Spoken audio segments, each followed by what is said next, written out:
Hey guys, welcome to the Sean Files. Today we're going to talk about splines. Let's go ahead and get that started. I'm going to create a folder for this particular tutorial, which is my tutorial 16. If you want to check out my other tutorials, we go over a lot of other things as well in game dev. So check that out and be sure to subscribe. So this is going to be tutorial 16. I'm just going to click on that, and then we're going to build a blueprint class. What I did is I right click in the window, hit blueprint class, and then we're going to do an actor, and then we're just going to name this spline actor. What we're actually going to be doing with our spline today, and what a spline is, I'll show you. This is a spline, and it's got two dots. And if I take one of these dots, I could actually extend it, like move this point. I can also curve it by moving this tangent. So I can also add more points to it. So I just hold down Alt and then drag, and it'll make me a new point. So then I can basically add as many points as I want and make a track. And so that's exactly what we're going to be using this for. We're making a track. So I'm going to show you how to move an object along a spline. You can use splines for many different things. Today we're specifically going to be using it for moving an object from one point to another in a controlled track, which is our spline. So this is just a track I just made real quick. Just make a really fun design by holding Alt and dragging.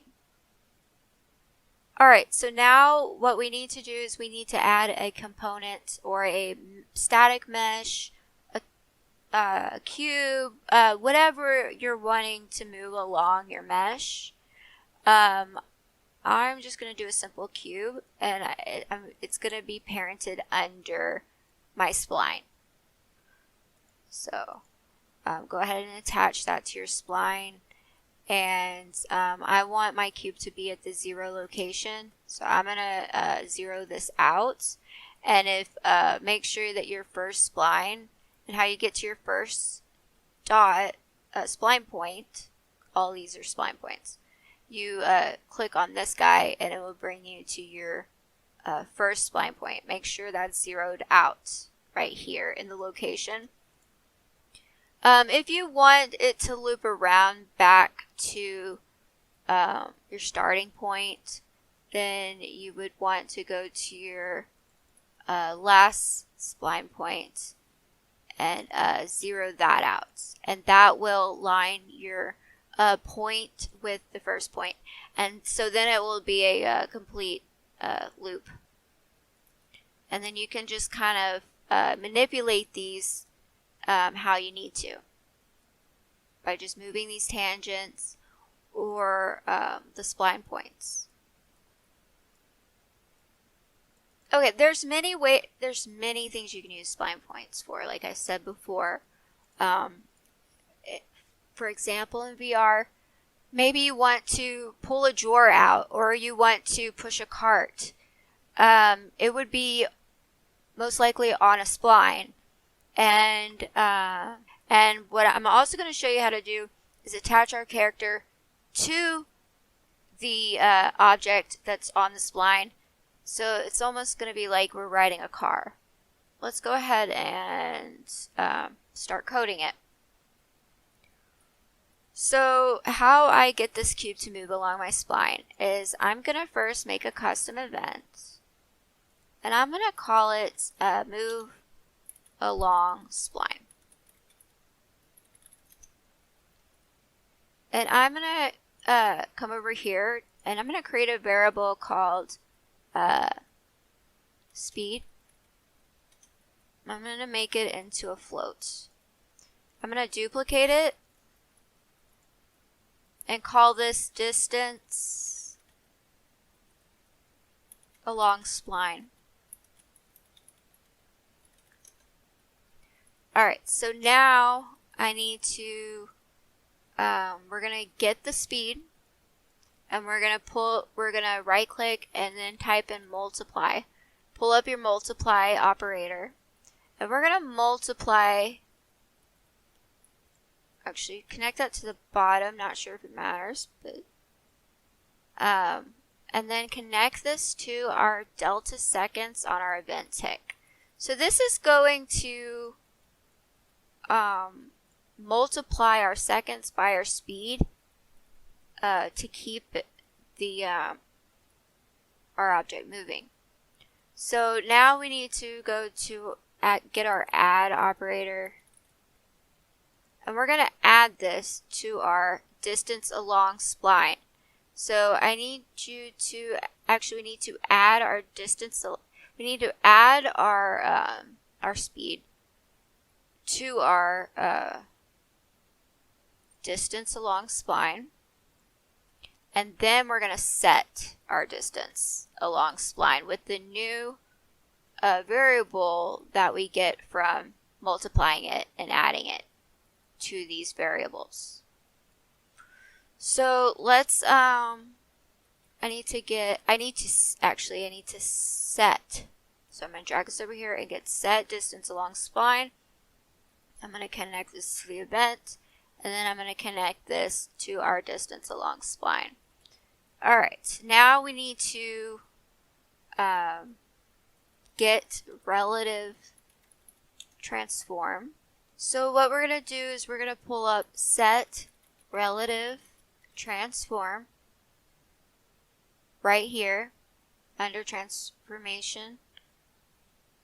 Click on that, and so what we're going to do is we're going to get distance along, get transform distance along spline. And we need to split these structs because we need to access some of its information. So just right click on this orange circle, click on split struct, and it will undo that for us. And then we're just going to connect these two together. Now we need to access this information. So we need to get the spline that we're accessing, which is this little guy, and then we need to get the distance, which is right over here. We're just going to get the distance along spline and connect that. Now I need to activate this. So I'm just going to rename it, not to actually rename, but to copy. So I can right click, paste it in here, and pull this up really easily. And then I'm going to call this on event tick right now so I can show you how this works.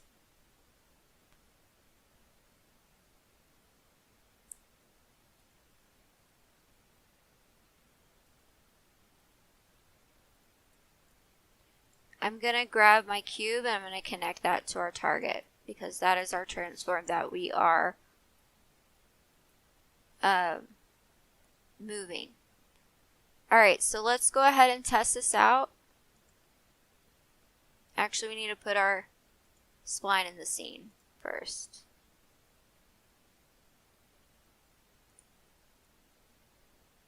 So I'm just going to put my actor in the scene. I'm going to bring it up so that we can see it, and then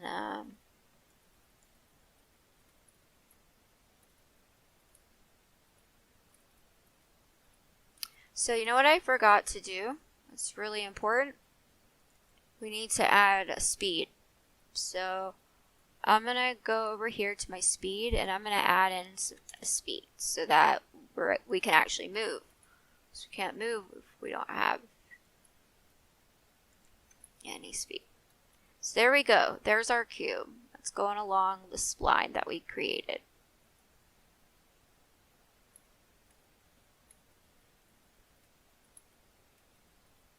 And so now it will move whichever way that I want it to. And you could do this with any objects.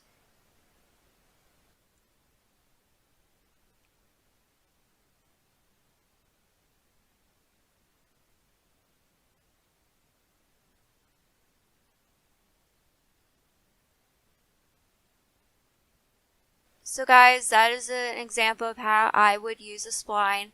In future videos, we'll go over other examples. Thank you so much for watching. Have a good day.